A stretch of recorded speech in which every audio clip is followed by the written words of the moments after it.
Chat GP, আপনি কি আমার কথা শুনতে পাচ্ছেন? জি, আমি আপনার কথা শুনতে পাচ্ছি। আপনি কিভাবে আছেন? আমি আপনাকে বন্ধু হিসেবে কিছু প্রশ্ন করতে চাই। अच्छा। অবশ্যই, আপনি নিশ্চিন্তে আমাকে প্রশ্ন করতে পারেন। কি জানতে চান? আমি একটা সিঙ্গেল ছেলে। আমি একজনকে একতরফা ভালোবাসি। সে আমার ভালোবাসা বুঝতেছে না। তো আমি কিভাবে ওর মন জয় করব? ভালোবাসার এবং সম্পর্কের সময় নিয়ে গড়ে ওঠে। প্রথমে তাকে আপনি কেমন মানুষ তা বোঝানোর চেষ্টা করুন।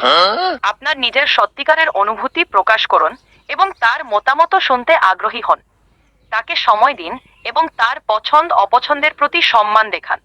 সম্পর্কের ক্ষেত্রে ধৈর্য এবং পারস্পরিক সম্মান খুবই গুরুত্বপূর্ণ। সে আমার ভালোবাসা কিছুতেই বুঝে না। যদি আপনি মনে করেন যে আপনার অনুভূতি বোঝানো কঠিন হচ্ছে, তবে সোজাসুজি ও খোলামেলা কথা বলার চেষ্টা করুন। সম্পর্কের ক্ষেত্রে সম্পত্তি এবং বোঝাপড়া সময় নিয়ে তৈরি হয়। তার প্রতি আপনার সম্মান এবং সহানুভূতি দেখান এবং সময় দিন। যদি সম্ভব হয়, তার সাথে বিভিন্ন বিষয় নিয়ে কথা বলুন, যাতে আপনি একে অপরকে ভালোভাবে জানতে পারেন। সে তো আমার সাথে কথাই বলে না, তার সাথে আমি কি কথা বলবো? আপনার অনুভূতি বোঝানোর জন্য আপনি সহজ ও আন্তরিকভাবে কথা বলতে পারেন। যেমন, আপনি বলতে পারেন, আমি তোমাকে খুব সম্মান করি এবং তোমার সাথে সময় কাটাতে পছন্দ করি। তাকে জানতে দিন যে আপনি তার বন্ধুত্ব এবং সম্পর্কে গুরুত্ব দেন।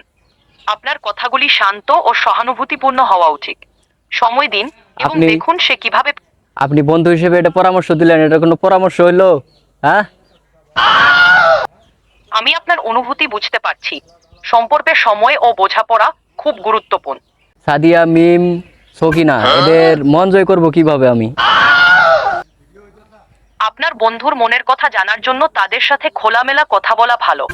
তাদের পছন্দ অপছন্দ, আগ্রহ এবং অনুভূতি সম্পর্কে জানার চেষ্টা করুন। তাদেরকে শ্রদ্ধা ও সম্মান দিয়ে শোনার চেষ্টা করুন। আমি যেটা কই সেটা সম্পর্কের বুঝতেছস না? এই হ্যালো, আমি যেটা কই সেটা বুঝো না? না ফাজলিমি। বন্ধু হিসেবে এটা পরামর্শ হইলো?